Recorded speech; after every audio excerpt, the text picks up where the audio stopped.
Dave's hair is finally off.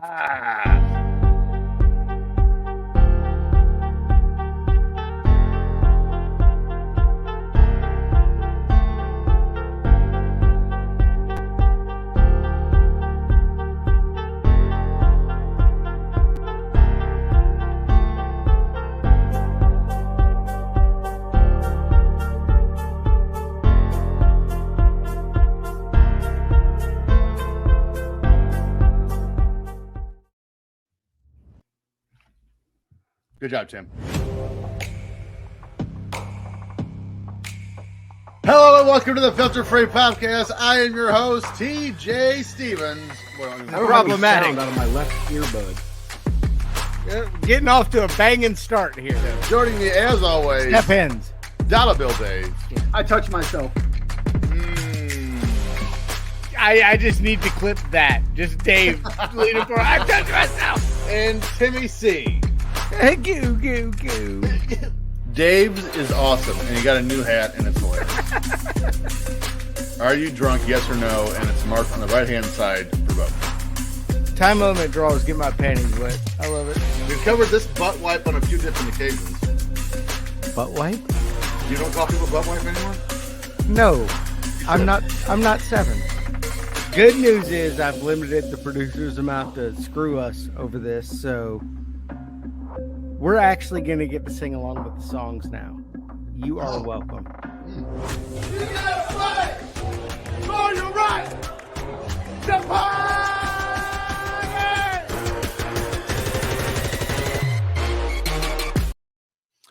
Hello, and welcome to the Filter Free Podcast. I am your host, TJ Sit right here on this big deer in Buffalo. Still a horse, not a moose. Joining me Big as deer. always, Your mom's moose knuckle. Step ends. Dollar Bill Dave. Hey. And Timmy C. Who? God, Remember to so subscribe gross. and rate- Please remember to subscribe and rate this show. Wherever you get your podcast, while you're at it, follow the show on Twitter at FF Podcast, on Instagram at Filter Free Podcast, and follow our new Patreon network on Twitter at Ram Sportsnet and Timmy. My God, the content available. I mean, there's too much. There's really too much. And while you're following us on Twitter, you should hop on over to patreon.com/Ram Network. I believe Correct. yes. Yes. Sorry. It's new. It's new. It's new. It's so new. Where you will find all of our old stuff. You will find everything we've ever posted on there. You'll find footballers, legends, let's rethink this, evolution of evil, wrestling with commercials. Couple dick pics. Now you're going to get TNA top 10. What? Dick pics. There's a couple dick pics. We didn't tell you about it, but Talking Wrestling with Pondwater Dave, along with a ton of bonus content. I believe this past weekend alone, we had WrestleMania pre-show Saturday, WrestleMania post-show Saturday, WrestleMania pre-show Sunday, WrestleMania post-show Sunday. More content than you can shake those dick pics at. the fappening Timmy C. And if you like what we're putting out, Shake it like a Polaroid picture. Dave is on a music kick tonight. Shake it, shake it. Which is great because later on when I do, Trivioki, he's going to sit here like this. Well, don't pick stupid songs like the last two. You will love. Well, 1975, none of us were born. I got one songs I had heard. Only because it was redone. But anyway, that video was spank worthy, man. Let's see. What are some of the new shows that are going to be coming? The collabs, if you will. Collab. Evolution of Evil is coming back. It is with the fun director True. and T. Stevens. You are all gonna have, what's your book show that we're gonna be doing? Power of the Pen. Power of the Pen. The Penis Minder. The Penis Martyr. Plus Anal- the anal crossover. drum cover. And Dave, I believe you've got some NWA watch-alongs coming up, correct? Oh, dude, I love that NWA stuff. I can't stop watching it. No, you're supposed to wait and watch it on the show, I think. Yeah, No, we're going to talk about it. We're not going to watch it on the show. We're going to talk about it. Oh, see, Mm. sold me a bill of goods, and now I'm upset. And We will Dave's do like- some watch. We will do some watch-alongs, but we're going to talk about it and learn about the National Wrestling Alliance starting in November of 1985. And Dave's like, I'm already November. I'm already in Low 1990. So go to patreon.com/Ram Network and subscribe for the rest of this month. It will cost you 0 doll hairs. A big nunca. Yeah, I mean, when you really think about it, all the content we're putting out for $0, we're kind of losing our ass here, but that's fine. We do it for them, you know? Do it for the fans. We do it for the fans. Both. I just want to say thank you to all my fans. They call me Dave. My OnlyFans. His only fans. I'm gonna start Anything else? OnlyFans. Anything else we need to WrestleMania just happened this past weekend. Correct. The Um, story was finished. Cody finished the story. Appears like a new one has started. Mm-hmm. What are the odds that Rock put like a roll of quarters in his hand? It was a condom. Used. Ew. What? They're Why? gonna redo the Dominic Mysterio storyline, except The Rock is Cody? gonna be Cody's dad. I don't think that math works out. Sure does. I will say, originally I had this big long rant planned for the show, but I don't want to give the topic of it the energy to get me all riled up before the show starts. I just want to do a blanket. I cannot wait for the day that wrestling media as a whole just disappears. Yeah. It's all trash. Not gonna all of happen. it. It's There- all opinion. For a while we've discussed it. They're like, man, there's these guys are garbage, but there's a handful of people that are good. And I don't think that anymore. I think they're all garbage. Well, they're all bullshit peddlers. Yes. And they're all being paid by certain promotions to Right. And look the other way and to give better ratings. And Or they're not being paid. They're just out there making shit up. you know, when you have WrestleMania and you have your this big moment with Cody, people are crying everywhere. Videos are getting posted online of people crying. And you're, as a journalist, with the website you work for in your name on your Twitter handle, and the first thing you have to say for it is fuck Bruce Pritchard. That, for one, that's not journalism. That's an opinion. And if you want to do that, that's fine. I would not do it under the banner of the company I work for. That's me. I'm a professional. I would do it under my own handle. But Dave's doing it right now. also, if you're going to say fuck Bruce Pritchard, spell his name right. Don't put a Yeah, T you in his name, ignorant put one shit. on your back. Yeah. somebody put a T in his name. Yeah, they Yep. did. The journalist that really wanted to call him out for the nothing he's been named for so far. That's what happens when you put him in the ring. Enough of that. We got enough stuff to yell at the end of this program. Yeah, because this show, so we're going to watch some XPW. And No, we're not. Not ever again. not ever. This is the last one because this we've joked about, like, we've watched some WCW main events from like 1993, and this might be the worst show I've ever seen. This is the absolute worst thing I've ever watched, and there's no way it's ever going to get topped. No chance. I thought it was a porn 5 minutes in. I really did. It kind of was. So, Timmy, are you ready? Let's Of go ahead course. and get started. I'm a consummate professional. Thank you. This week, we're going back to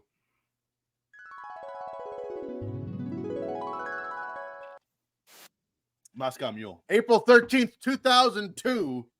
And we're going to watch some XPW wrestling. Now, I gave you the date of the show.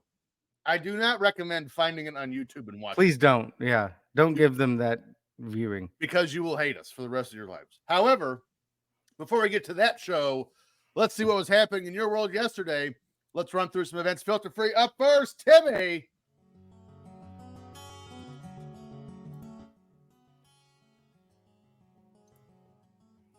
Soothing.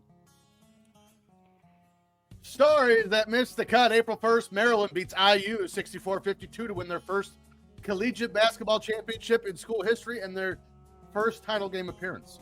Would that be Illinois, Indiana, Iowa? IU. I don't think Illinois has ever been to the championship game. I could be Pretty wrong. sure they've won it. Illinois? Yeah. We're Dave, look it up. Yeah, thank you. Producer. They April lost to 9th. North Carolina in 2005. Illinois did? Yeah. That seems like a massive mistake. Illinois lost to North Carolina in the finals. Are we sure they weren't actually eliminated at some point and they just let them keep playing anyway? Yes, No, that's what Illinois was the number 1 team in the country that year. Wow. Who'd they have? D Brown or D. Brown. yeah, Illinois. Because North Carolina beat them. They had Raymond Felton, Rashad McCann, Right, okay, Sean yeah, it was May. that team. Yeah. All right, well, while we're doing that, April 9th. Yeah, D Queen Elizabeth- Brown. Who? Let's see here. Not D Brown that covered his eyes. Right. Different D Different Brown. Yeah, D Brown was their superstar player. Okay. Illinois was good that year. And they've been to the Final Four 5 times. Well, Queen Elizabeth is memorialized at her funeral in Westminster Abbey with more than a million people lining the streets. Damn, she died in 75. It took them long enough. They had her in what do they call that? And she's just like her casket's just hanging out in Parliament. What is that I called? thought she just died last year. This is a No, different one. how many? One died in 75 too. Well, they're I don't know why they're all named Elizabeth. Elizabeth. Yeah. What April in the 13th. hell? We have another edition of Rock for the Rainforest at Carnegie Hall in New York City as performers include Sting, Elton John, Smokey Robinson, Patti LaBelle, and Winona Judd. Why didn't you just say, hey, the last time we talked about this, same people. Same people. It was the same people. Because I actually was typing this going, I feel like did we do this year already? I feel like we've done this before. I don't know if Smokey was there. I think he's the one. He had been busy filming Friday. Yeah, Smokey from Friday. Yeah. April 14th, Tiger Woods becomes just the 3rd player in the history of the PGA Tour to win back-to-back Masters titles as he beats Retief Goosen by 3 strokes. What a Retief. Goosen. I need to get a boo sound effect on this StreamYard. I'll do it. Boo! Thank you. April 14th, champion NASCAR driver Buck Baker dies at the age of 83. That's Who? Buddy Baker's dad. Is Buddy Baker's dad, yeah. Buck and Buddy. One of the pioneers. They weren't redneck at all. April 15th, Chicago Bears legend Byron Whizzer White dies at the age of 84. He was also a U.S. Supreme Court justice, which I did not know. Did he invent the Wizinator? Yeah. He did not. He should have, though. I would have. I remember watching a film of his in the 30s. In 1934, he led the NFL in passing with 1,100 yards. And made a movie? No. It was NFL films. Oh. He was in it. April 20th, Mark McGuire goes to Vegas and gets married to steroids. Stephanie Slimmer. He had been married to steroids a long time at that point. Yes, indeed. Yeah, they're still married. Good for him. Steroids and Mark McGuire? Almost 22 years. Look at them. Longer go. than that. April No, 20th. steroids Mark McGuire's 40 years. That's true. Carl Yastrzemski marries Nancy Benson. Wouldn't he have been 80 then? He was Yeah. 64, I believe. How old was Nancy Benson? It didn't say. Was she married to that Butler dude from the 80s sitcom? Kevin Benson? Butler? Benson? Doug Benson. No, his name was Benson. That's like Madonna. Law and Order SVU. Olivia Houston. Benson. That's her mom. Okay. April 25th, Lisa Lopes, singer for TLC, dies in a car crash at the age of 30. First off, it's Lopez. It's Lopez. But and I'm not even sure, but because you spelled it Lopes, I asked if she was any relation to Davy Lopes. Houston Astros legend, Davy Lopes. Yeah. Okay, stories in the wheelhouse. Well, it's a good thing you can pronounce all those Russian names like Yeah. Yastrzemski. But can't do Lopez. Lopez trips me up. Too many P's. April 15th. We try really hard on this show not to have too many sad stories, but buckle up because we have 2 deaths on this week. The first of which was one of the members of the grunge scene in Seattle and eventually across the nation, as Alice in Chains lead singer Lane Staley dies at the age of 34 due to an overdose from a speedball. Now, when I read started writing the story, I didn't know what a speedball was. So it is upon Drugs, researching, man. it's a It's combination doing of drugs heroin. while you're racing NASCAR. It's not at all. Oh. That would be way more fun. But it's a combination of heroin or cocaine mixed with morphine and or fentanyl. Damn. Good. That's covering all your bases. Staley took an interest in music at a young age as his parents were avid fans of Black Sabbath and Deep Purple. Sounds like pretty bitchin' parents. Staley began playing drums at the age of 12 and throughout high school and even after graduation found himself in a few different bands, including a band called Sleaze. Although it may not sound familiar, the band did make an appearance in a local film called Father Rock in 1985. Then just a year later, Sleaze would transform into Alice in Chains, and initially they played covers of Slayer. During a rehearsal in 1987, Staley was introduced to guitarist Jerry Cantrell. However, the initial version of Alice in Chains never took off as Staley joined a funk group while Cantrell formed a band called Diamond Lie. Eventually, because this would be You know what song Cantrell sung? Hey ladies, will your man want to get buck wild? That's Just go back and hit Blue him upside. Cantrell. What? Blue Cantrell. Oh. Damn. If you mess up, the guy got a boat. Ooh. Eventually, the two reunited, which makes sense because otherwise this would be a boring story because it'd be over already. And they played at the University of Washington under their previous name, Alice in Chains. The band recorded their first demo in 1988. However, it was almost all for naught, as the studio they recorded in was busted in the biggest marijuana bust in the history of Washington State. Wow, that's some bad luck there. The tape did make it out and ended up on the desk of the manager for Soundgarden, Susan Silver. Their first album, Facelift, was released on August 21st, 1990, which included perhaps their most famous single, I Am the Man in the Box. I can honestly say I've never heard one Alice in Chains song. You've never heard Man in the Box? Nope.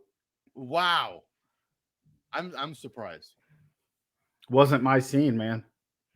You might not do very well in Trivia today. Oh, I'm ready now. The debut album for Alice in Chains, Facelift, released in 1990, became the first grunge album to be certified platinum and has gone on to be certified double platinum for shipments of 2 million copies in the U.S. In 1992, Alice in Chains released their second album, Dirt. But the band didn't tour for Dirt very long because of Staley's drug addiction. For their third album, Jar of Flies, the band didn't tour at all because Staley's condition became progressively worse. When Alice in Chains went on hiatus, Staley's condition grew even worse. And in October of 96, when Staley's ex-fiancée, Dimry Laura Parrott, died from complications caused by drug use, Staley grew even more depressed and removed himself from the spotlight until he joined Alice in Chains at the Grammy Awards in 1997. After recording 2 songs for the music band box set, producer Dave Jordan said that Staley weighed 80 pounds. Wow. And was white as a ghost. Between the years of 1999 up until his death here in 2002, it was said that Staley hardly ever left his condo. On April 19, 2002, Staley's accountants contacted his former manager, Susan Silver, and informed her that no money had been withdrawn from the singer's bank account in 2 weeks. Good. Silver then contacted Staley's mother, Nancy McCollum, who placed a call to 911 to say that she had not heard from him in about 2 weeks. Yikes. The police went with McCollum to Staley's home. It was reported that the 6-foot-tall Staley weighed only 86 pounds when his body was discovered. Staley's body was partially decomposed, and when he was found, medical examiners had to identify the body by comparing dental records. Years later, McCollum revealed that 2 days before Staley's body was found, she went to his apartment to let him know about the death of Dimry Parrott's brother, but there was no answer. And she was just like, oh, that's fine. And she's just like, whatever. That's fine. Because he's never leaving his condo and he's now not answering the door. Should I And by call the him? way, Nah. it probably smelled a little funky with a dead body laying in there almost 2 weeks. When she got the phone call to check on her son 2 days later, she was not surprised that Staley had not responded. No shit. Well, I wouldn't be surprised either. He was dead. Dope. It's like, oh, that's Dope why he is didn't what answer. killed him. All that dope. Oh, that's why he didn't answer. He was 3 dead. different kinds. It was like a In one. Dopapalooza. I'm the most surprising thing of this story is Dave has never heard of Alice in Chains. Pretty. I mean, I've heard of Alice in Chains. I couldn't name one of their songs. Maybe if I heard it, now, you could name "Man in the Box" now. I've already forgotten it. I'm the man in the box. I think I know that one. Shove My nose and in shit. shit.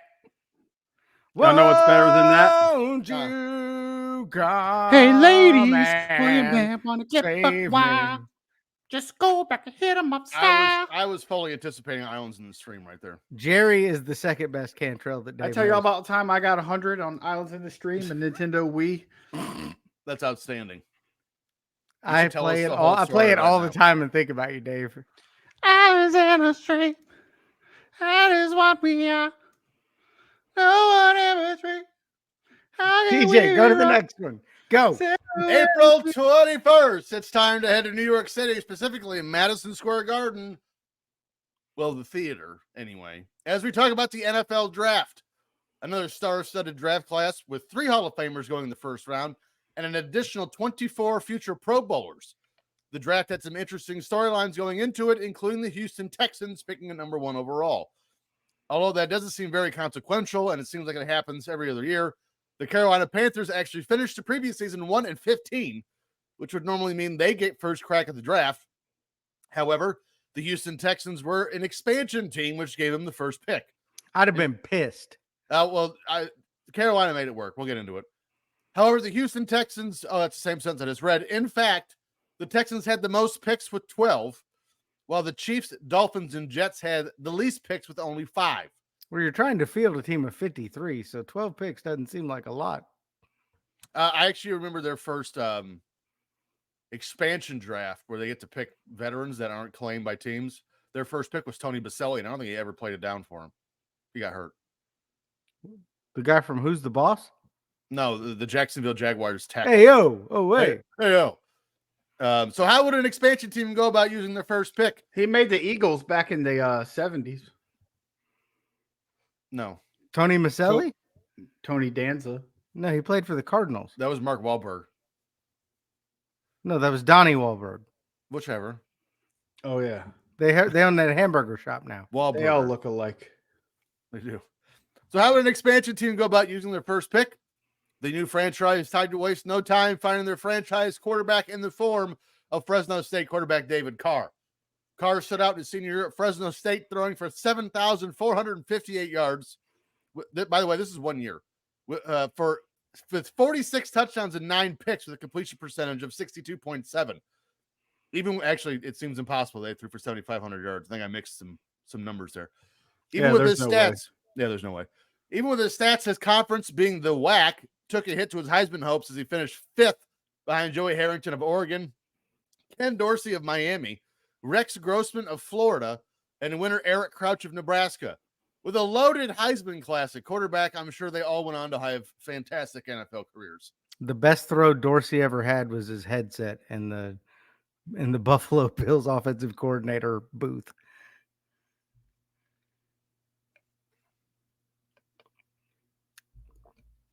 Hi, Dave. Would you like to join us? You're muted. You're dummy. muted, dummy. In his senior year, What? David Carr threw for 4,839 yards. That's close. 78 and 38. Very close. Yeah, I think I mixed up his career and senior year numbers there for part of that. 48 and 74.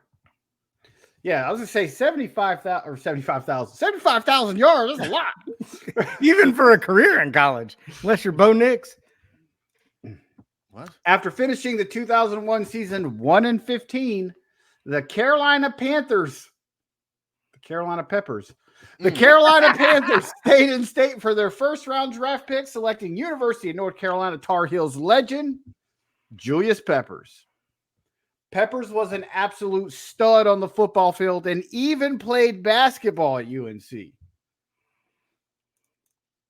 Although here in the pros, he was named to the Pro Bowl 9 times and both the first and second All-Pro teams 3 times each. Chicago Bears In his legend. rookie season, he was named NFL Defensive Rookie of the Year, having recorded 12 sacks, 5 forced fumbles, and an interception, all while only playing in 12 games. He played in the NFC North. Lots of games, or no, that was the South. Yeah, That was the NFC South then. Lots of games against the Tampa Bay Buccaneers. Yeah, the team that won the Super Bowl that year. Yeah. Peppers was named to the Peppers was named to the 2000s and NFL 2010s All-Decade teams and was selected for the Pro Football Hall of Fame this very year. and good for him. Yeah, he was awesome. He was a bad dude. Let's talk about someone that was a bad dude in a different way and not awesome at all. Renowned homophobe Jeremy Shockey was taken 14th in the first round from the U. While Shockey had a pretty good NFL career, I wouldn't want him on my team. And that's saying a lot because we don't have any good tight ends. In 2002, Shockey said in a radio interview that he hoped there were no gay players in the NFL. Quote, if I knew there was a gay guy on my college football team, I probably wouldn't, stand for it, he told Howard Stern, of course, adding, I think I know they're going to be in the shower with us and stuff, so I don't think that's going to work. That's not going to work, You moron. I wish you would have meant Michael Sam. He later told the New York Daily News, quote, I guess I do regret saying it. I didn't think anyone was going to make a big deal out of it. I'm not prejudiced against anybody's beliefs or what they do in their off time. I do regret saying something like that. Whatever I did to offend people. You don't know what you did to offend people? Piece of shit. I apologize. I'm not prejudiced in any way. What a strong retraction, you douche nozzle. A year later, New York Magazine reported that he had mocked then Dallas Cowboys coach Bill Parcells as a, quote, homo, a comment he later denied making. A Giants team spokesman later claimed Shockey had been quoting a friend. Good PR. My friends don't use those kind of slurs either. No. Why would I hang with them? So you're not a piece of shit, but the people you hang out with are. Right? Fuck this guy. Good job, you. Well, I mean, I hang out with Timmy. He's a piece of shit. It's true. Not a homophobe, though. No, but look at your head. Well, the hair, not the best hair. I wonder how much knowledge is Luscious. It's luscious. How much knowledge is in that head? In my hair, a lot. But today, I'm the greatest of all time. Vernon and Waugh. Mike Vernon with a great left. Here it is. H. Pressure with 3. Wentz is going to run the ball. Makes a guy miss. Comes down to over the second rafter. Off the floor. Nothing but net. Through the window. Off the wall. Nothing but net. You like that? You like that? I like that. You gotta like that, right?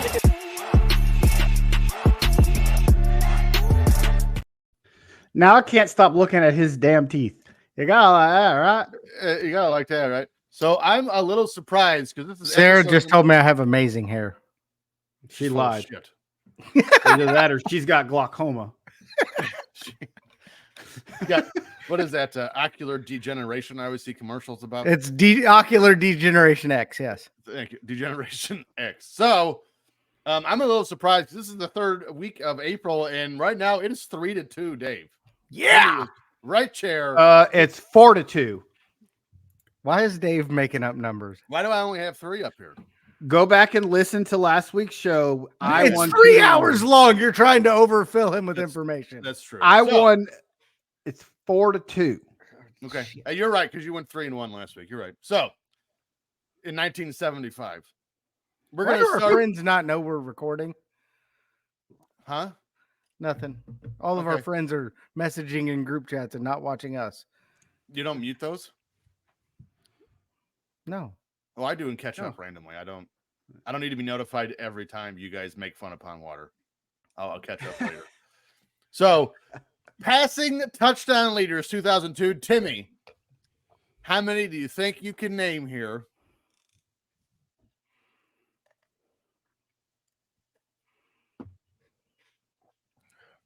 Take your time. Really not that difficult. It's not like you get a prize at the end of the month. 3. Thank you. Dave, can you do more than 3? 4. Wow. Dave's going to one up him. What do you got, Dave? 2002, Tom Brady.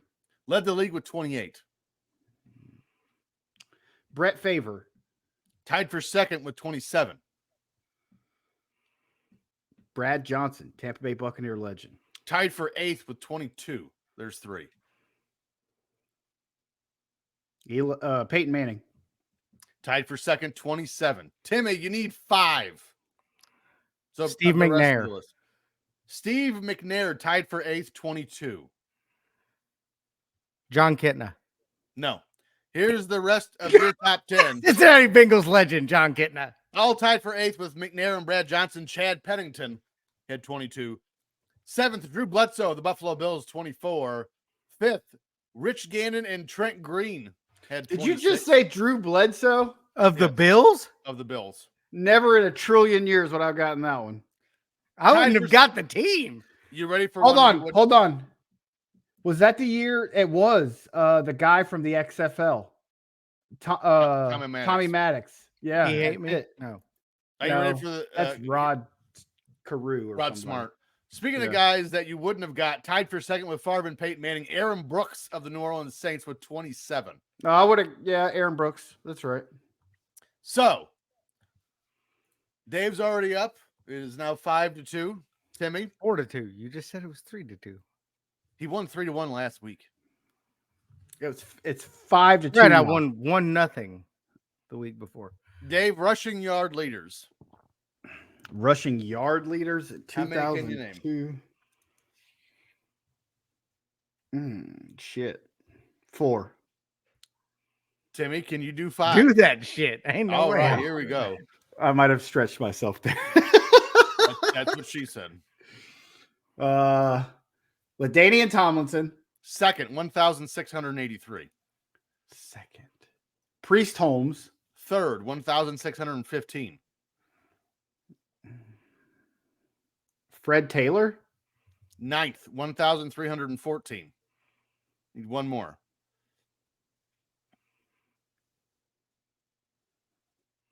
Ricky Williams. Led the league, 1,853. Timmy, you need 5. Tiki Barber. 7th, 1,387. Remember when we just had to get one on top of what they named? That was a much better game. Eddie George. Eddie George. No. Oh, Here's the rest of your top 10. Eddie George wasn't one? No, he was not. Whore. Cincinnati Bengals legend Corey Dillon, 1,311. I always guessed the wrong Bengals. 8th, Jamal Lewis, 1,327. 6th, Deuce McAllister, 1,388. Travis Henry was 5th. Clinton Portis 4th. And you got the top 3. So, Dave, we're going. Oh, Dave, Number 1, right? It's my turn. you just went. No, he just. It's his turn. Okay. Let's do punt return yard. No, I'm kidding. Let's do. I can get 0 of those. Who's the guy from Kansas City that had all the punt return touchdowns that year? Dante Hall. The Hall. Yeah, remember The him? human joystick. Yeah. Receiving yard leaders, Timmy. I'm going to tell you now, there's no Bengals on this list. Yeah, I know.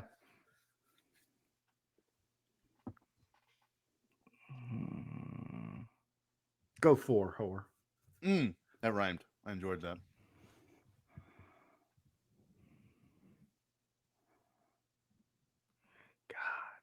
Four.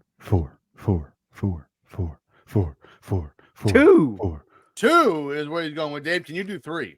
Receiving 3. I can do 3 easy. Go. Marvin Harrison. Led the league, 1,722. Randy Moss. Second, 1,347. Torrey Holt. Seventh, 1,302. Timmy, you need 4 to win. Isaac Bruce. Isaac Bruce. No. Here's the rest of your top 10. God. People are going to think this is a gimmick because you lose on the first try. Lavernius Coles. I'm better at NASCAR. Lavernius Coles. That's Florida State 1,264. Seminole legend. Ninth, Eric Molds, 1,292. Eighth, Terrell Owens, 1,300. Ah. Oh, TM. Sixth, Joe Horn, 1,312. You said there were no Bengals on this list. Who was a Terrell Bengal? Owens is a Bengals legend. He was like 8 minutes. He was a Bengal. A year. Fifth, Plaxico Burress, Trash 1,325. bag. Fourth, Hines Ward, Trash bag. 1,329. Third, Amani Toomer, 1,343. It's not a Tuma. Not a Tuma. Dave is now running away. It is 7-2. So this 5-pointer Yep. Timmy, you need field we're goal gonna do- percentage leaders. We're going to do, you want to do field goal percent? Because I will. I'll do it. I do not. I have it pulled up. No. Here's what we'll do. Martin Grammatica. Gary Anderson had retired. Timmy, this is what we're going to do. I have field goal percentage pulled up. I'm going to give you 5 guesses. Okay. Everyone you get right, I will give you a point. Okay. Well, that's bullshit. Go. Doug Pelfrey.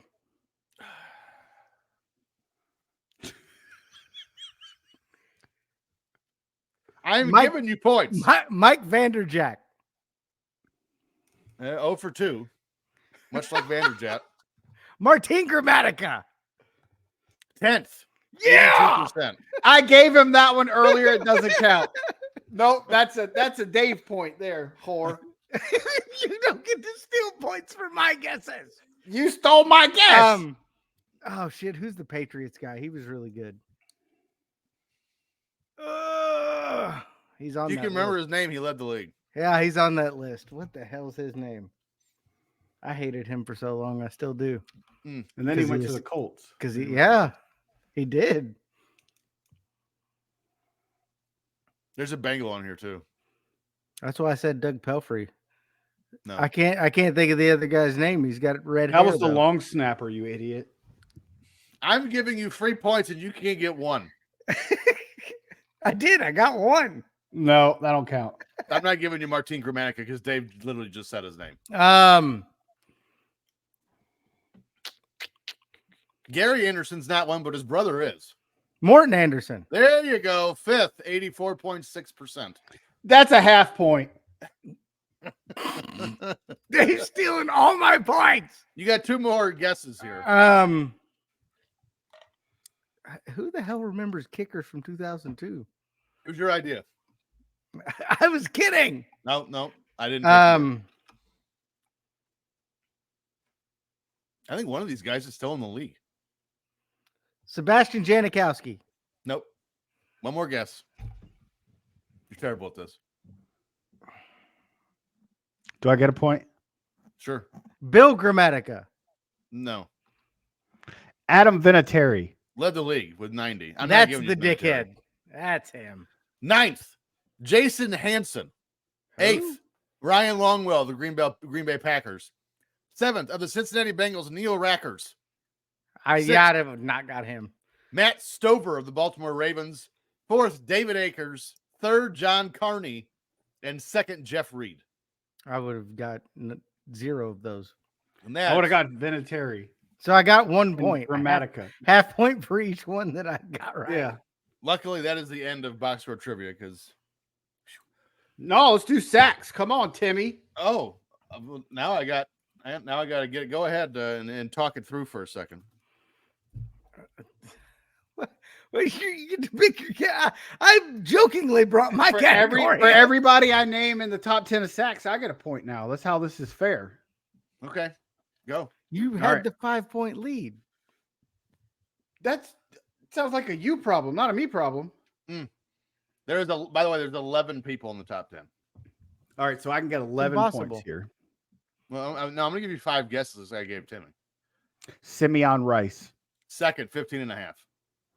Dwight Freeney. 3rd, 13. Michael Strahan. Tied for 10th with 11. Give me a team. Miami Jason Taylor. led the league 18.5. That's 4. Julius Peppers. 9th with 12. Warren Sapp. No Warren Sapp. Warren Sapp was a defensive tackle, you idiot. I think he was up there in sacks one year. And now this is a beating with that. I'm not even going to say the score anymore. Let's just move on to the next story. April 28th. One of the true pioneers of pro wrestling, Lou Thesz, passes away in Orlando at the age of 86. When one researches the history of wrestling like me, because I'm a giant dork, a few names constantly repeat themselves. In the 20s and 30s, it was Strangler Lewis, Stanislaus Zbyszko, and Joe Savoldi. In the 40s and 50s, we see Gorgeous George, Vern Gagne, and Lou Thesz. Thesz began his career as an outstanding amateur wrestler, even though he dropped out of school at 14 years old to work at his father's shoe repair business. Thesz began training in freestyle wrestling at the Cleveland High School in St. Louis. Thesz would become highly decorated and eventually caught the eye of St. Louis promoter Tom Pax. Pax inquired about Thesz becoming a pro wrestler, and Thesz agreed. Thesz began training under University of Missouri wrestling coach George Tragos. Eventually, Thesz became confident enough in his abilities, and he met legendary wrestler Ed Strangler Lewis and challenged him to a friendly contest. Even though he eventually lost to Lewis, he had impressed the senior wrestler, and Lewis actually became his manager. Then Thesz made his pro wrestling debut in St. Louis at just 17 years old, and the rest is history. By 1937, Thesz had become one of the biggest stars in the St. Louis territory, and on December 29th, I spit on my lip. He defeated Everett Marshall for the American Wrestling Association World Heavyweight Championship in a grueling 3-hour match. There is no way in the history of hell I'd ever watch a 3-hour wrestling match. Hey, in 1937, that was bitching. I'd They just rather didn't watch wanna go fucking home. grass grow. Well, what else did they were going to do? They're going to go home and watch TV. It's 1937. All of this by the age of 21. And that was a different AWA. The AWA rebranded in 1960. This one shut down in like 52. And that's when Vern Gagne took over. There is speculation that this match may have been a legitimate shoot contest, with Thesz later telling wrestling historian Mike Chapman that he was there to wrestle competitively, which he did, and ended up winning the match, but was unsure if he actually won or if Marshall just dropped the title to him. So he's a rube? Who? He didn't know? Like, Most everything you read about Lou Thesz, these are all like shoots. whatever. It gets better. In 1957, Thesz became the first wrestler to defend the NWA World Heavyweight Championship in Japan, wrestling Rizadozen in a series of 60-minute draws. Their first match notably started as a legitimate contest, and I wrote Riza, it's Ricky Dozen. No, thank you. Their first match notably started as a legitimate contest as Ricky Dozen believed himself to be the far superior wrestler. However, Thesz quickly dominated him and easily beat him to the first fall. Ricky Dozen accepted defeat, and they worked the rest of the match. And then they became really good friends, and they wrestled all the time. Their bouts popularized professional wrestling in Japan, gaining the sport mainstream acceptance. After coming out of retirement at the age of 47, Thesz infamously faced Kentao Oki, a student of Ricky Dozen, in what turned into a legitimate shoot contest. I believe it's Rickadozen, not Ricky Dozen. You're making him No. sound like a NASCAR driver. Ricky Dozen. No, I literally YouTubed one of his matches to see what they were saying, and they were saying Ricky Dozen. Was it JR calling it? No, it was all in Japanese, so the only thing I understood was Ricky Dozen.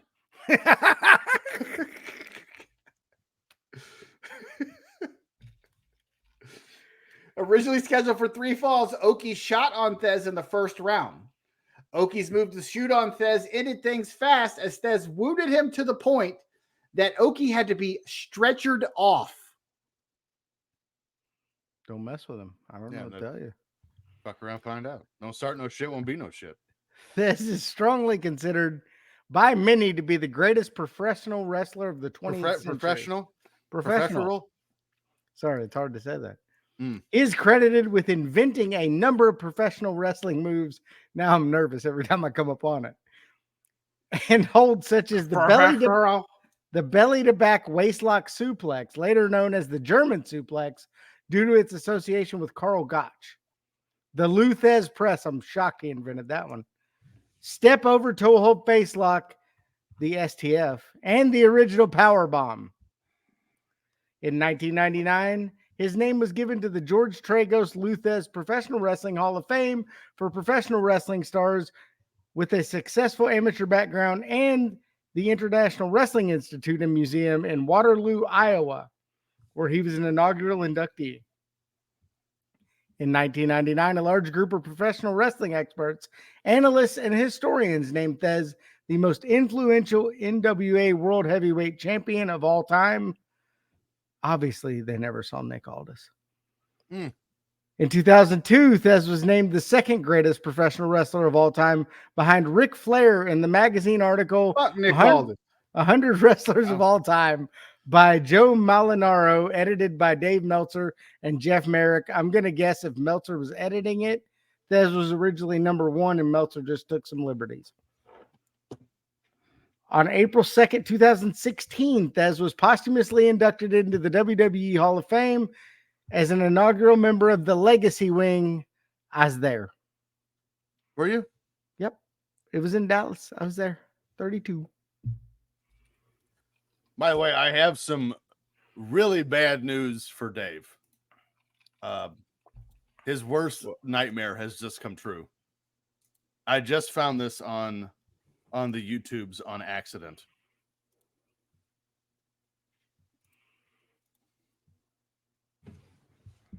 May 17th, 1969. Let's do it. Oh, now I'm excited. Oh, no, a 69 show? I thought they were going to say Ricky Dozen. No. We're going to watch it and do pop culture from 69. All right, I quit. Sweet. That's going to replace the XPW show because I ain't watching this shit again. I can tell you that. All right, hold on. Let me go put my kids to bed, and then we'll restart. We're live, pal. You're live, goofball. Y'all do something funny. My Do wife's not something here, funny. so All right. I have to be. All right. Yeah. Okay. So now TJ and I will sit here and filibuster for 30 minutes. I mean, I probably had more to say about this show in the notes than most shows, but I think mostly because I was either A, making fun of it, or B, angry. I just found myself, because I do the text to type thing, just going, God, TJ, this is awful. TJ, this is terrible. This is terrible. TJ, what are we doing? So we actually had a conversation this week. We'll let people a little inside baseball of our group chat between us three that you were actually upset at me for picking the show because you thought I'd watched it before and picked it. And I actually said, I think it's cute that you think. Well, I assume you knew what it was. I just picked dates and here, hey, I found it on YouTube. Let's do it. Like, I just picked random shows. That's why we stayed at the network. At least shit on the network is semi-professional. This was a guy with a camcorder. And he said one of the magic words on the show that makes me hate everyone involved. So wasn't one of them Jeremy Shockey words though. No, wasn't one of those. And that, I mean, but those are up there too, for sure. And here's the thing, like that when they said the R word is the word that they said on the show, he was talking on the phone to no one that mattered in the story. Actually, I don't know if there was a story. I'm still not sure there's a story. It was just unrelated. In fact, if you look at my notes, the very last line is, I don't even know if they do stories here. Not good ones. And now Dave is back. And you know what that means. My turn. Oh, I wish someone would be prepared for that. That means it's my turn. Let's go to Timmy's Trivioki. Figaro. Figaro. That's not Tosca. Ugh, my ears. My neck, my back. Yep. Yeah, I remember. Everyone remembers when Elvis performed that. Jamaica, ooh, I wanna take it from Bermuda, Bahama, come on, pretty mama, Key Largo, Montego Bay. All right, time for the interesting part of the show. Timmy's Trivioki, April 2002 edition. Dave, you can probably set this one out, buddy. It's going to be like me trying to name NFL kickers in 2002. In the category you picked. Is there a song named Martin Gramatica? There might be. Song number one. Clue number one. This is the first single by American rock band Hoobastank, released from their major label debut. I'm out. Hoobastank.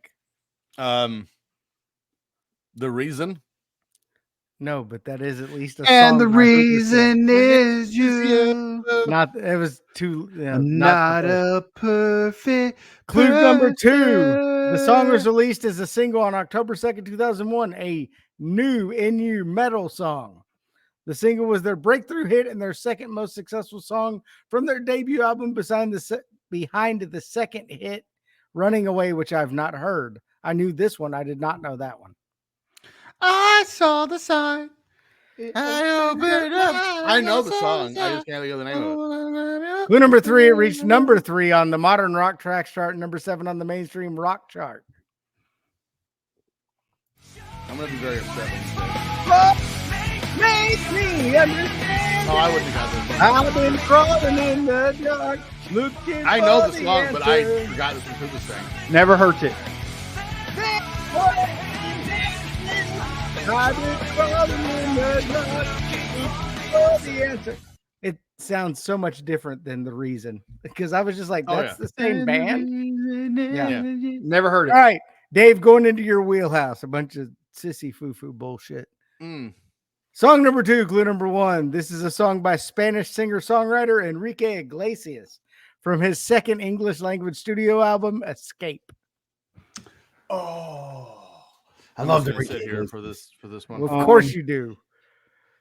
I Clue used to number listen to his 2. dad, Julio Iglesias. After September 11th attacks on the World Trade Center, which took place 8 days after the single was released, this was one of the few songs chosen by radio DJs in New York City to be remixed with audio from police, firefighters, civilians at Ground Zero, and politicians commenting on the attacks. I'm drawing a blank, man. Wow.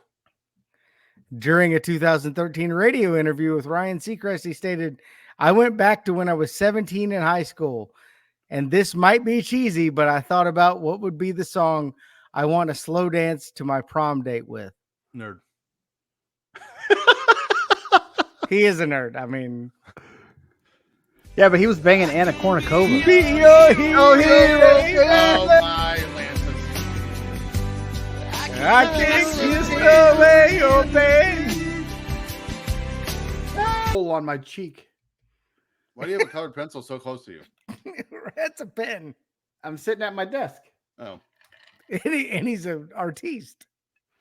I can be your hero. All right. I think either one of you idiots can get this song. Yay. About time. Blank on that one. These songs are good. I don't know what the hell your problem is. I've never heard the first one. Second one, I'm gonna make love to my wife. All right. So gross.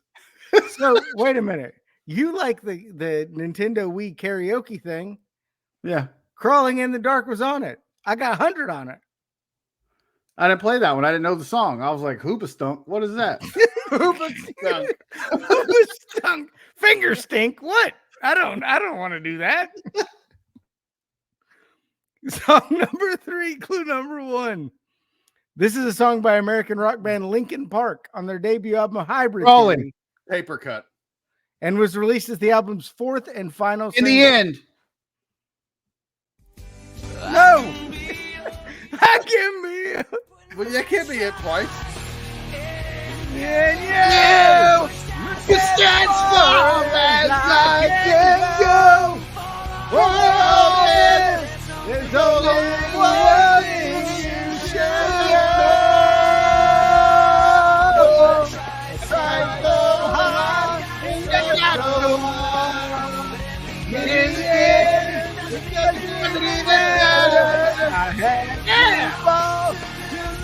it all. But in the end, it doesn't even matter. I was waiting for a Linkin Park song. Yeah! It was the only one on the Hot 100. Hit the clip. Really? Wait, he's done already? 3 songs. Hit the clip. Underachiever. Oh, it's time for Game Fave. Have you seen it? You slip her the hot beef injection.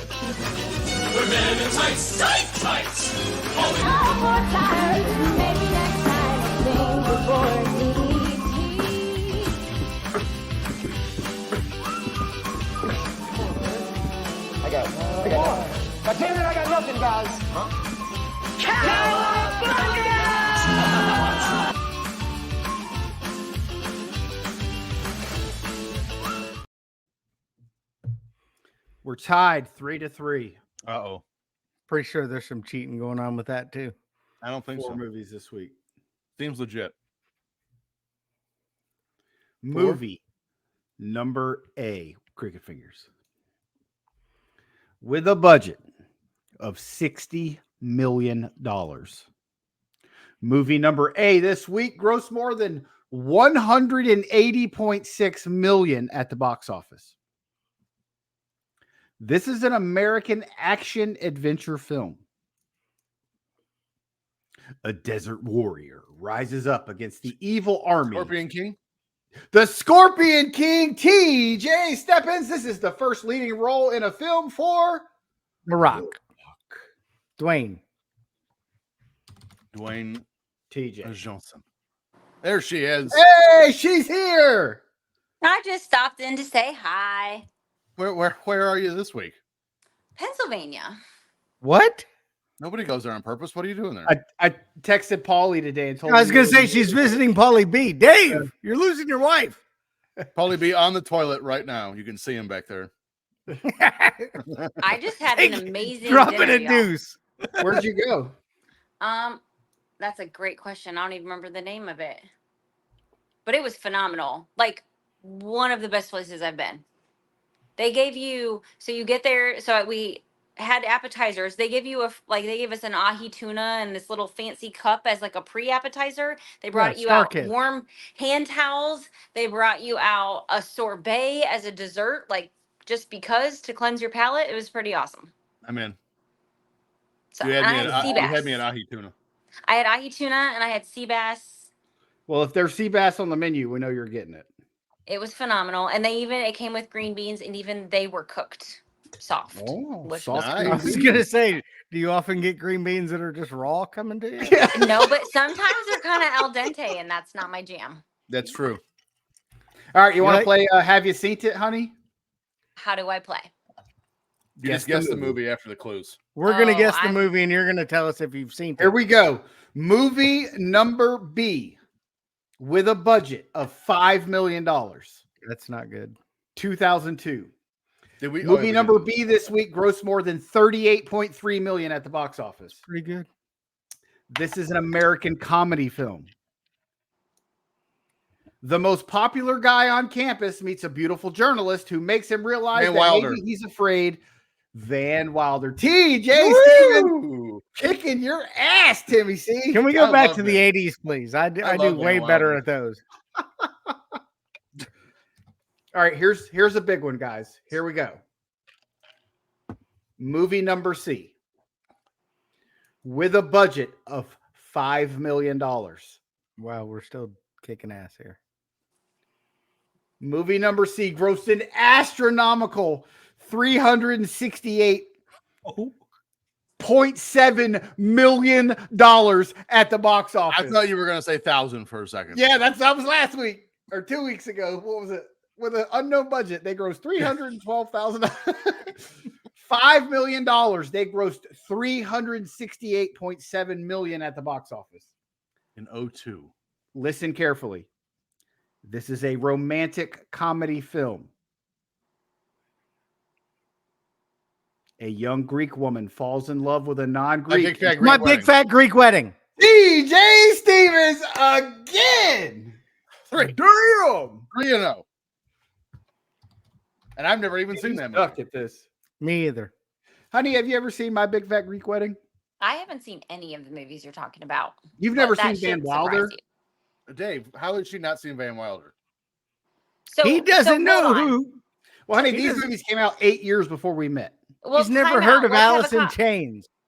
I've heard of Alice in Chains. I didn't know any of their songs. Hey, let her speak here. Truth in Lending, I may have seen these movies. Dave will tell you. I don't know why, but my brain just doesn't remember. There are times where I don't think I've seen a movie and we start watching it and I'm like, I'm pretty sure I know what happens next. And then I realize partway through that I've actually seen the movie. So Truth in Lending, if we put it on, there's a Are you a fair banker? chance I might have seen it. I don't know. Truth in know. Lending. Actually, I've never even seen The Scorpion King. I've never seen any of these. But You've I never heard seen of them. Van Wilder? Mm-mm. You've never seen My Big Fat Greek Wedding. All of these movies are great. I mean, in Van Wilder, Ryan Reynolds creams donuts with dog semen. I mean, what more do you need to watch this movie than that? Ew. And the dog has nuts the size of TJ's head. True. Each. You're not enticing me to. Bulldog, too, they like drag on the floor. It's quite hilarious. Tara Reid's in it before she became a train wreck. Yeah, back when she was hot. I'd much rather watch American Pie. Are you done with movies? All right, here we go. Okay, we got one more. Movie number D. Listen closely. I need to go for the sweep here. With a budget of $22 million. Our last movie this week grossed $80.7 million at the box office. Yeah. I know my wife has seen this movie because I've watched it with her in the room cooking and shit. That's the same thing, yeah. This is an American sports drama film. The Perfect Game. Tampa Bay Devil Rays. Oh, The Rookie. TJ with the clean sweep. Yes. Timmy left. That was Dennis Quaid, right? Yeah, Dennis Quaid. Texas baseball coach makes the major leagues and became a Tampa Bay Devil Rays legend after agreeing to try out for his high school team made the playoffs. That movie is fantastic. I like that movie. It's a Disney movie. It is. Yeah. It's I watched based it off on a true story, but I Disney can't Plus remember not who it's based on. The guy's name was Because he ended up pitching for 3 or 4 years. He went to Texas Yeah. after he played for Tampa. What was his name?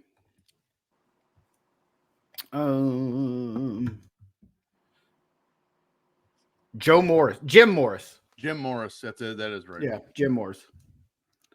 Well, while Timmy's peeing or whatever it is that he does. Yeah, you know he went pee. All right, honey. Dave, don't leave during the show. We're live. Also, I'm going to go pee in a second. Yeah, how dare I go put my children to bed? I entered the election at work for union leadership, and I just found out I won. Congratulations. Thank you. I just Do made you the get money JAC for that? committee. I don't. Are you going to turn it into like Al Capone? No, we're not the Teamsters. Oh, okay. We're United Steelworkers. It's not the same thing. Every time I see a sticker that says Teamsters on somebody's truck, I'm like, I hope I don't find that guy in the store. Oh, babe, I finished all my work that you needed done for me, so we can go to Ireland. Oh, you did the entry form? Cost me $100. Yeah, we'll see if you pass the interview. You better. They don't refund you your money. You have to be on your best behavior. I did global entry thing, but you have to actually be interviewed for it. Is it in person? Yeah. They have an in-person and an online one. Oh, they do? Yeah. Oh. When I got hired at the Didn't you steel read mill, it, girl? It was over the No, phone. I just figured I'd have to go in person.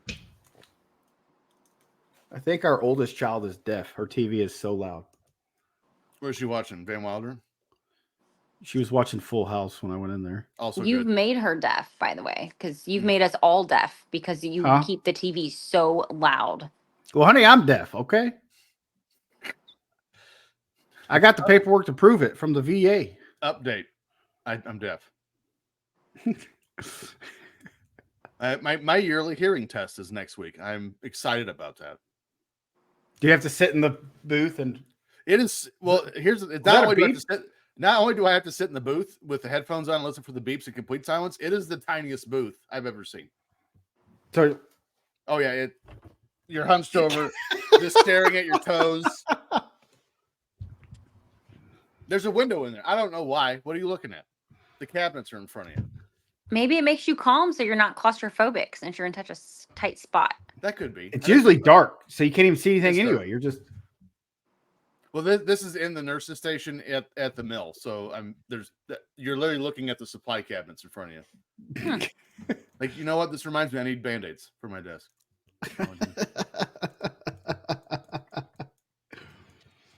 So what wrestling show are you talking about today? The worst wrestling show ever. This absolute Extreme trash. Pro Wrestling. What did you say? Extreme Pro Wrestling. Extreme. I didn't hear. I thought you said Supreme, and I was confused. There's All a right, guy named Supreme on the show. Here's the story. He's very fat. Babe, cover your ears. I actually bought one of their DVDs back in the day. Why? That's a great question. Why? Is it because Nikki Mist or whatever her name was naked on it? Tylene Buck naked on it. Okay. Why am I not surprised? She's an attractive lady. She's handsome, so I get that. She's handsome. She He's has buxom. handsome jubblies.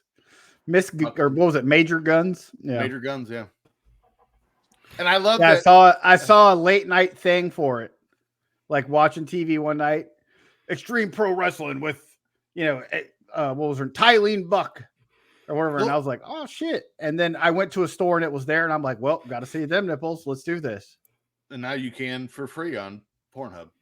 But my let's give Jandy the rundown of this promotion. So this started in 2001, I think it was, because ECW circled the drain and went down the toilet. So this one emerged. The owner of the company was a porn producer by the name of Rob Black, who's been arrested several times since this show came out. For porn? Rob Black became a porn director in the mid-1990s. His former porn company, Extreme Video, was started in 93-94. In 98, he founded the porn company Extreme Associates, together with fellow porn directors Tom Byron and Van Damage and porn star Tiffany Minks. Nothing like a porn conglomerate. That's great. In 2001, Zakari, Rob Black, real name Zakari, unsuccessfully ran for mayor of Los Angeles. I can't believe everyone did back then. Receiving 789 votes. So they should have flagged every one of those as sex offender list people. I need to talk to you right now. All right, here we go. The filming of Lizzie Borden's movie Forced Entry, which included several simulated rapes, was covered in the PBS Frontline documentary American Porn in 2002. The makers of the documentary were repulsed and walked off the set. The filming of the movie was also a part of the documentary produced for BBC. That's bad. BBC Two, hosted by Louis Theroux, which follows various figures of the porn industry. Theroux also leaves the set in a similar manner to that of the PBS documentary. By the way, the wonderful juxtaposition of a serious documentary about awful porn by a company called the BBC is tremendous. And a guy named Thoreau walking around. You know what's really funny is my wife has no idea what BBC means. You can text it to her later. We know. We know. Is this something I'm supposed to know? You're probably I don't know more if supposed to is the right phrase. Probably more familiar with the LWC than the BBC. LWC. Let's just say LWC stands for Lil White. Oh. So what would BB stand for? If LW is Lil White, what would BB stand for? Okay. This is a fun game. It's a terrible game. We're horrible at this game. In 2003, the premises The premises of Extreme Associates were raided by federal agents. Zakari, his then wife, Lizzie Borden, and his company were indicted for distributing obscene pornographic materials. The case is United States versus Extreme Associates. What's crazy is it goes on. He got into a feud with Larry Flint. Everyone lost that one. If Larry Flint thinks that you're obscene, there's a problem.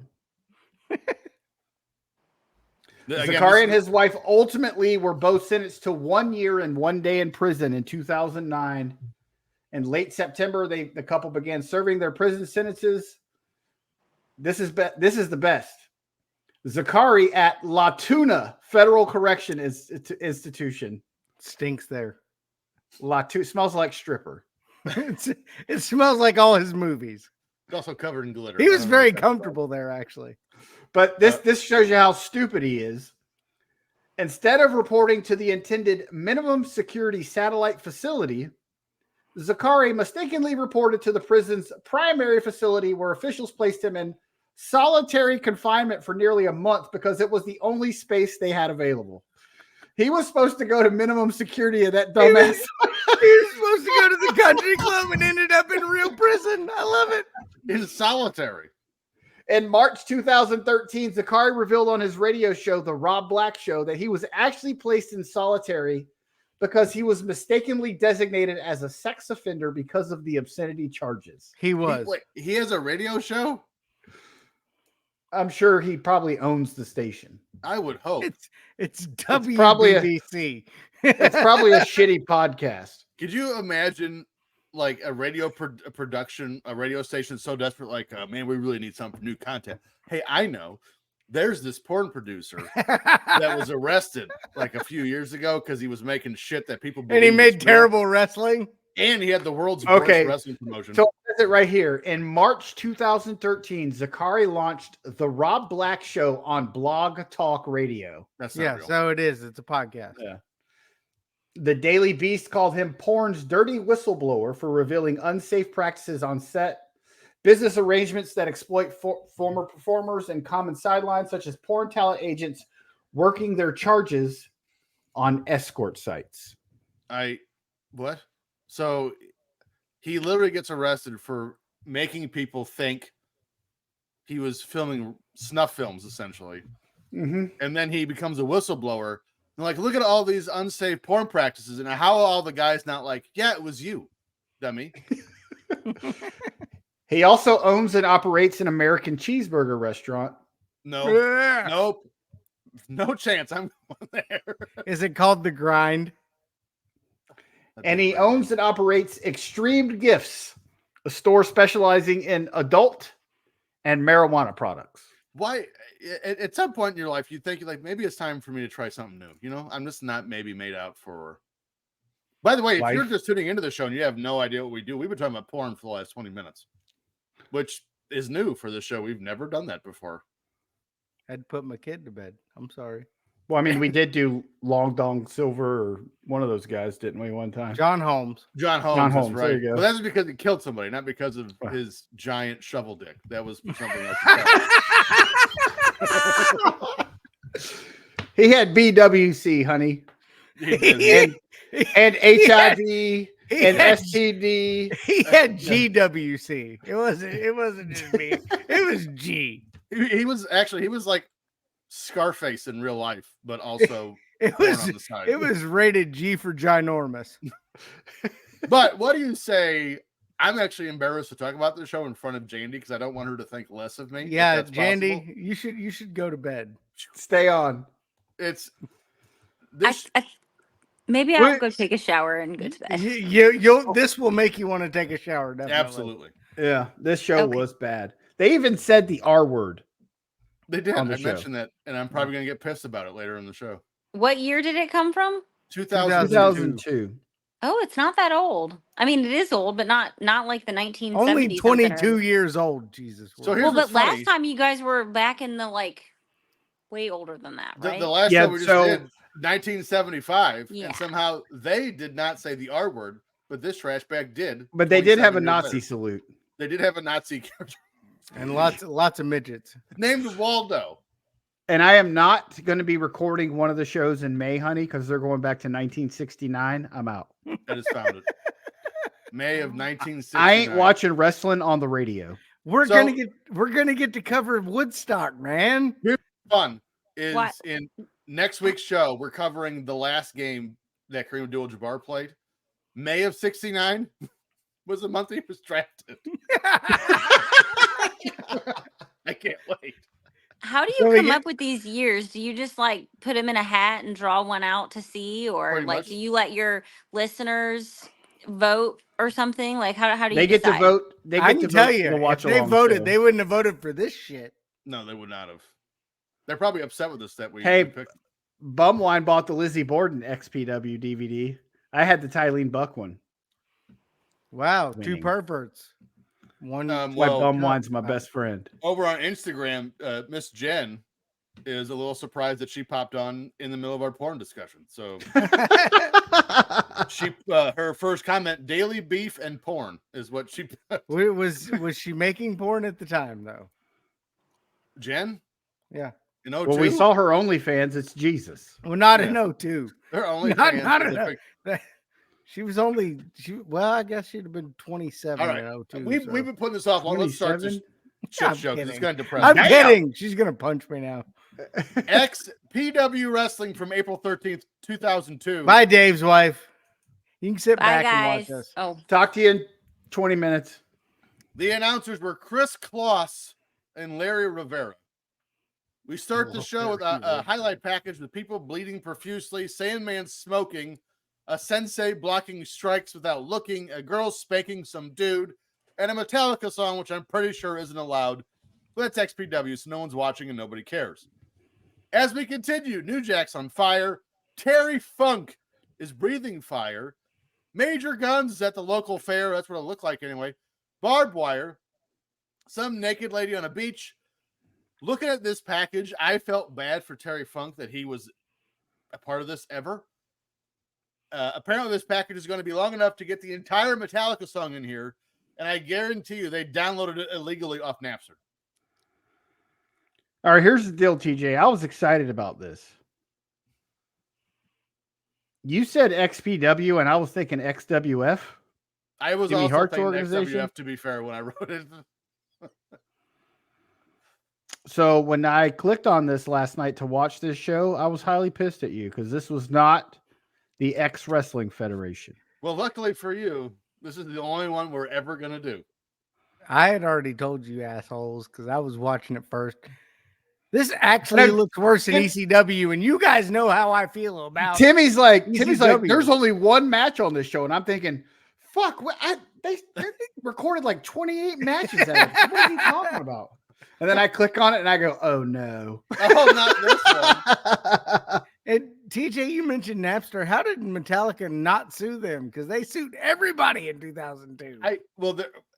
There's no way this is on television. No chance. it Actually, was on local access television. Actually, we're going to get into this later because I actually have a thought. So we'll save that for later. Now we have American Wild Child coming into the, I don't know, local DMV.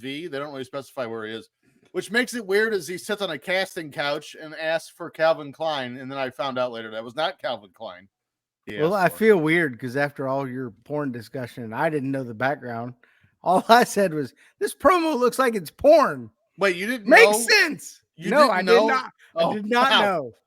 So on the Dark Side of the Ring episode, the wrestler said they would come in to shoot TV. I don't watch that bullshit either. And they said that there'd be like people off the side filming porn while they were doing it. Awesome. Now we have the announcers plugging their next event called Genocide. That's an interesting Too bad it wasn't called suicide because that's of the company because my head. yeah, of the company. GQ Money gets kidnapped. Ooh. I think I can't understand what in the hell is going on here. We have announcers. I see them. There's two of them. They're not looking at good. me and they're talking. But I have no godly idea what is going on this first segment. Rob Black suffered a severe stroke, but I have an inclination that this is a shitty angle and not real. Now the announcers are threatening each other. Who is this for? Who watched this? In the comments, who watched this bullshit on purpose? Is my question. Bumwine Bob. But it's because you bought the DVD. You saw it. Well, it was You the bought one it- where it was like a scaffold, and they threw this guy off it through a bunch of tables and Wait, you light bought the tubes and DVD shit. of Nick Grimes trying to murder New Jack trying to murder Vic Grimes? Yeah, I think You- that was this. To be fair, there was a lot of Four Loco in Bumwine's system before he ordered the VHS of this. So that's interesting. I think we're close to that event here with this show because that scaffolding was still above the ring. You can see the structure for Yeah, Mhm. for the one match. the one match. And they're saying we are 2 weeks away, and the cage is currently in construction. How long does it take to build a little cage? They didn't have 2 weeks. Klondike Bill. It's true. Chris Kloss gonna make me jump. Off a bridge. Yes, definitely. I would normally crap all over the exposition, but I mean, at least they knew nobody was watching this shit, so they had to do it. So the only compliment I'm going to pay them. Here we go. I want you guys to know the running theme is every time I go back to the American Wild Child, I have him at a different ghetto location every time. That's why I was just having fun with it. We're back at the food stamps line with American Wild Child, and apparently he's asking for XPW Vice President Commission. I don't know what he is. Kevin Kleinrock. He was stuck in a washer somewhere. Was he somebody's stepsister? He's been waiting around for an hour, according to him. No, even the though- washer is Lizzie Borden, and he's John Holmes. He's stuck. Oh. He's been waiting for an hour, according to him, even though we're only 9 minutes into the show. So if this is recorded beforehand, why are they including this dumbass just stinking and greasing the leather couch up? Sleeping. He was sleeping Sleeping. on it. If we figure out if this shit was on TV, There's no chance it was on TV. this is stupid. It was on the same channel Wayne's World was on. No. Wayne's World, and Wayne's World got way more viewers. They did. Aurora TV.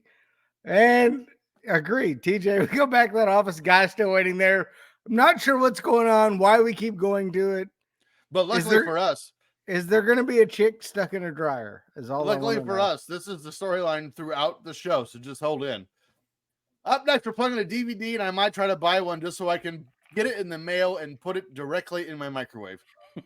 At Genocide, we're going to have 2 rings inside of an 18-foot steel cage, also known as Great Value War Games. I don't believe for a second that you could actually buy tickets for this bullshit on Ticketmaster.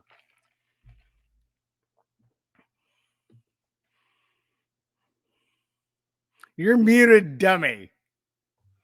I just found XPW's Class X presents XPW TV Season 1 on DVD. What do you want me to putting them in the microwave on Patreon or something? I want you to buy it. Should I do one at a time or all of them at once?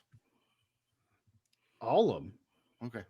I'm sending you the link via email because it wouldn't let me post a link in the chat. Now, great. Now we're both on watch list. Thank you. Oh, no wonder it wouldn't let me do it in the chat because I'm an idiot. Hold on. Where do you do Command that? C. All right, I'm going to do the Dave. When is the wrestling on this show? There's not. Okay, now Actually, even when the it's wrestling going to be me started, again. Hold on. Oh, the comment failed to post. I'll put it in the private I chat. still got a line. even when the wrestling started, you'd be brave to call it wrestling. It was trash. There you go. There's the link. Well, this was the moment that I figured it out. When the guy tells me that 2 rings means less seats in the arena, tells me they're bad at business. Well, the crowd was not really into it. Did you? Oh yeah, There we're was no gonna, noise ever. We're gonna get there. So we have another video package of Japanese hardcore wrestling, and I think I just saw Grand Sasuke in this bullshit. Needed tattoo? Go to CD Warehouse where you can get a rap CD, a tattoo, What? and hepatitis. You didn't see that commercial in there? Like 4 times? Jesus. Then Joey Styles had secret sources inside the WWF that rhymes with Smaz and knows things they don't want us to know. Just call 900-336-SLAM. Or 1-900-909-9600. 9900. Again, he says secret sources. We know it's Taz. Like, we're not dumb. Now we're back at the homeless dentist office as this fat goof is now asleep. Probably a bad idea, as I'd be shocked if someone didn't rub their tube steak on his lips. Now we're back in the back room of the post office, I think, and that's what it looks like. Some nerds on the phone trying to get some plans together for Rob Black in the hospital, and he just said the R word, so fuck him and fuck this company. This is the last one we're doing. Now someone named Angel is on the phone in a brand new office that's definitely an overpass as he pulls out a butt plug on his cheetah print desk. Checks out. I am making none of this up. Check all that checks out. It doesn't check out, Timmy. Who are you kidding? None of that checks out. No butt plug, no cheetah print desk. Stop it. If someone was buying DVDs to watch a show or however the hell they were watching it, you should be ashamed of yourself. I'm going to buy some just to throw them in the microwave, but I'm not going to watch any of them. Well, I might watch it for Major Guns. What in the teetotal fuck is going on here? Dude has a strap on and a butt plug. What are we doing? This is wrestling. This is the worst kind of wrestling. I wish we were joking. We're not. These guys would have obviously watched WCW Thunder in 98 because, Jesus, we're now at 18 minutes in the show and no one's entered the ring. And by the way, the guy with the butt plug and the strap on, his name is not just Angel. There's more to his name. We ain't going to say it on the show. Google it if you really want to know it that bad. Back to the Japanese hardcore clips. Not a lot of wrestling on this wrestling show. Oh, the CD warehouse and the tattoo parlor are actually different businesses. I'm a little upset. Hey, we should open up a CD store and tattoo piercing parlor, but we'll leave out the hepatitis. What do you guys think? No. No? Okay. Joey Styles is back in with this hotline. What the hell is going on here? Nerd Boy he thinks he's the new Mean Gene. We didn't even have Mean Gene in No 2. He was just doing confidential. Nerd Man is outside Angel's door trying to hold him in his grasp or hold in his gaps, even though there is a damned door in between them. So I don't know why he's trying to be so quiet. Then he just barges in. I feel dumber for watching this show. I've never wanted to gouge my eyes out with a slap chop, but I do right now. It's terrible. You picked it. More not wrestling as we have black and white camera footage of some dude tied to a chair and getting the shit beat out of him, and he has a gun to his head. We immediately not a major gun. No, just a gun. revolver, actually. Now we immediately go from this felonious activity and potential murder back to the announcers who were just talking about a hardcore dream match. Good. It's Vic Grimes and New Jack, and I wonder if this next show is when New Jack tried to murder Vic Grimes live on pay-per-view, and apparently it is. Vic Grimes, actually, this is fun. I want you to listen to this whole paragraph. Vic Grimes is shitting on Sabu and some other people and says they're here for the money and not for the fans, all 8 of them. The crowd is silent because no one cares about Vic Grimes. He didn't say all 8 of them. You said that. I said that. Here comes the Sandman wearing Disco Inferno shirt. Sandman calls Vic a whore for the fans, and we may have to make a permanent moratorium on XPW because this is... We already did. That wasn't Vic Grimes. That was Supreme. Here's my next sentence. Here's how trash this show is. This whole time, I thought that was Vic Grimes, and it's some butt munch named Supreme. Does he work at Bojangles? Maybe. No, he's way too fat to work at Bojangles. Yeah, I love Bojangles. By the way, I love he eats a lot of Supremes. That's how he got his nickname. Good. That's very good. I love the juxtaposition of having a porn star running the company, naked women on beaches, but we censor the word bitch. Still confused as to what's going on here. I think we just witnessed a murder, maybe. The fat ass in the ring seems to be the leader of the entire crowd, but at least we see a ring. They do have a ring. We're ahead of the game here. They're at least capable of having a wrestling match. And then when Sandman gets in, it's the best Sandman promo I've ever seen. And it was terrible. Yeah. Match 1. Holy shit, there's a match on this show. No, skip one. Match. Yeah, match. Match. Main event. Supreme versus the Sandman for the XPW King of the Deathmatch title. Supreme was coming out to Living Dead Girl by Rob Zombie. I love this sentence I wrote last night. I love writing these at work on midnights because I'm just loopy. Supreme looks like if Bastion Booger covered up his nipples. I wonder how much the ECW guys hated wrestling for this promotion. Granted, ECW wasn't exactly glamorous, but at least it felt like they were leading the revolution. Now they're grasping onto relevancy.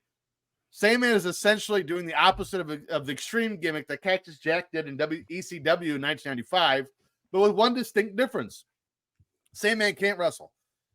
There is a board wrapped in barbed wire in one corner, a board with nails on another, more barbed wire on the floor, and what looks like a sandbox filled with thumbtacks. There's also a scaffold like 4 stories above the ring, which is why I thought this fatty was Vic Grimes. They keep calling Sandman a superstar, which means the qualifications for superstar is just showing up for 2 WCW pay-per-views. The referee helps Supreme put a bed of thumbtacks on top of folding chairs, and I know somewhere Pondwater Dave is crying. Now we have interference, and the announcers are trying to make it seem like Andre turned on Hogan. Sandman gets the win. Don't you ever, TJ, ever. I will nut tap you with my foot so hard. It's not really a tap if you do it with your foot. Oh, I'm going to tap. How much money you think the Supreme guy made in his incredible XPW career? $600 and 40 hot dogs. And 3 hookers. We're now like 36 minutes into this before there's even remotely a wrestling match. And this isn't a match. Or anything that's just not even Porn. skits from some porn studio. So how much do you think XPW paid Rob Zombie for the rights to use his music for Supreme to come out to? Slightly less than Supreme. So, I was going to say slightly less than they paid Supreme. Very good. We're right here on that. But I just love it. This match, this is a death match. Starts out with a headlock. Well, that was on purpose, right? So Sandman's trying to piss the fans off. I get it. And then Supreme gets to the rope, and the headlock must be broken. Not very extreme here. A death match with rope breaks. Why is Tony Montana one of the announcers? I don't know, but he was terrible. Yeah. After what seemed like 12 hours and 9 minutes, Sandman wins the worst wrestling match I've ever seen. I'd rather watch those 2 fatties or the guy with the underwear on his face from last week. El Olympico.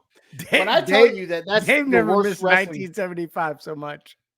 when I tell you that's the worst wrestling match I've ever seen, I went to an indie show down in Tampa. I worked for a website, and they comped me to this indie show, front row. I felt all Billy Badass. I saw this really fat guy in a tag match, and he forgot which dude in the ring was his tag partner and elbow dropped his own damn partner and then apologized. This is worse than that. I turned the shit off. We went to an indie show in Iowa and got to hug Scotty Too Hottie. Yeah, that's right. And then I thought it wasn't really going to be a match, and then maybe it was. Supreme looks more like the king of the buffets champion than death matches. We see our first wrestling move 32 minutes into this 55-minute show. And I don't know who the chick comes out, but I now have found out it's Major Guns. Yeah, Tylene Buck. Yeah. Still could give a shit less. If you Google her, you can see her nipples and her butthole and everything. I'm good. She's a porn star now. But like, if you're Supreme and you wear a singlet, but also a t-shirt, maybe you just retire the singlet. Yeah. Just do shorts, t-shirt. Just come out with your balls hanging out. Or maybe you just retire. Oh, there's that too. Because like He your did. your He's specialty dead. is deathmatch wrestling, and you ain't good at that either. Nope. This match was the shit. I love Well, that. apparently he's dead. Is he? Yeah, he What died. Dave said No. he's dead. I love that Sandman tried to make it seem like he kept getting tangled in the barbed wire, and then Supreme would kick him, and then magically he was free. It was the happened. worst shit ever. Now we're backstage. Supreme is throwing a tantrum after losing his belt. Very babyface of him. Now we have Chaos, who is one of the guys that interfered. I've never been less interested in wrestling than I am at this very moment. Now we're back with Supreme as he's being consoled by Major Guns. Now she's cutting a promo on behalf of Supreme. Again, very badass baby face of this guy. All I thought was this Have a promo, woman fight my verbal battles for me. This promo looks like everyone's getting herpes. Oh, they did. From her. Or Supreme. Or both. Or both. We're back with American Wildcard at the Hardy's manager's office, and now he's been there 4 or 5 hours waiting for Kevin Kleinrock. Again, if this was recorded beforehand, why are we showing him waiting as opposed to just filming the altercation? Best part of the show is one of the guys says, as they say in German, adios. Yeah. What? Huh? More camcorder footage of a man with a gun to his head and now getting his head saran wrapped. What in the hell is going on here? I can't figure out why XPW didn't make it. By the way, they saran wrap it and then poke their finger through it. So they don't want to actually What are you doing? By the way, XPW is back. Oh, I hope so. No. We're going there. Who is running it? Because it definitely ain't Rob Black. It's Rob Black. Stop it. Yes, it came back in 2020. Are they touring or are they sticking in California? XPWWrestling.com. XPW Wrestling upcoming events. Baptized in Blood 4, 2043 Sacramento Street, Los Angeles, California. LA. Live from LA Church, April 13th, 2024. Church. That seems like it would be illegal. Wait till you see the XPW Women's Champion, Mickey Knuckles. Hold the phone. You meant Moose Knuckles. It is definitely a moose knuckle. Is her nickname Moose? All right. Well, she looks like Moose if Moose was a lady. Okay. What state fair did they find her at? Los Angeles. Looks like Iowa, Indiana, Illinois, one of those I states. The XPW Television Champion, Smoke Show. You can buy the Night of Reckoning on Blu-ray. All their events are on Blu-ray. All their events are on. They don't Fight have it on TV. Laserdisc. Did you say Fight TV? They're on Fight TV, and they are Somebody apparently give leaving JR a Fight call. TV and starting their own streaming network. Not this one. Well, they're Not being ours. kicked Stream off by TV. XPW right here. Go to streamxpw.com. You can Why are buy you Baptized promoting in it? Blood 4. So we can watch this shit on a live watch along. No, Bumline, you can't get it on VHS. Anyway, moving along now. We still have 6 minutes to go on this show, and this is already the absolute worst shit we've ever covered, and it's not even close. At least Thunder was bad, but we know who was on it. Sweet Life at XPW. I don't think. I think their sweet is It'd be just us. shitty life at XPW. I think their sweet life is just us in the 4th row. Oh, so much room. That's as far away as we can get from the ring. We actually had another XPW show scheduled for May, but that shit's getting axed. We're now covering 1969, which is way No, better we're than not. this. Yes, we are. I'd rather watch XPW. No, I don't. Not. What? Now we have I'd rather an hit my interview dick with a hammer than watch 1969's professional wrestling. Now we have an interview with one of the announcers and the Taekwondo guy from Napoleon Dynamite. They're going to talk about the condition of Robert Black. And let me say this now. I don't care. And I'm tapping out. I didn't watch the end of this shit. I'm beginning to think they don't have storylines here. They don't. They just have Your people getting storyline is you murdered. come in here and we ignore you for 4 Yeah. hours. Yeah. And then as soon Can as I you get leave it and on we lock the door, VHS? I'm going to wander out of the office because that's what happened at the end of the show. If you enjoyed this week's episode of our show, not that, not XPW. God please let damn. us know. Give us that 5-star review wherever you get your podcast. Make sure to follow the show on Twitter at FF Podcast, on Instagram at Filter Free Podcast. Follow our network at Ram Sportsnet. As for us, you can find us on our social media platforms at Timmy, At Timmy C 1979. Dollar Bill Dave, If you go to streamxpw.com for $9.95 a month, you can get classic XPW TV, classic XPW pay-per-views, Classic. the is doing a girls lot of heavy lifting. XPW, not safe for work, best of new pay-per-view events added 30 days after original air date, Theater of Brutality, and live Rob Black show All the stuck films. for $9.95. Classic's doing I'm a lot of joining- heavy I'm joining lifting. now. Is that $9.95 A Per month. month.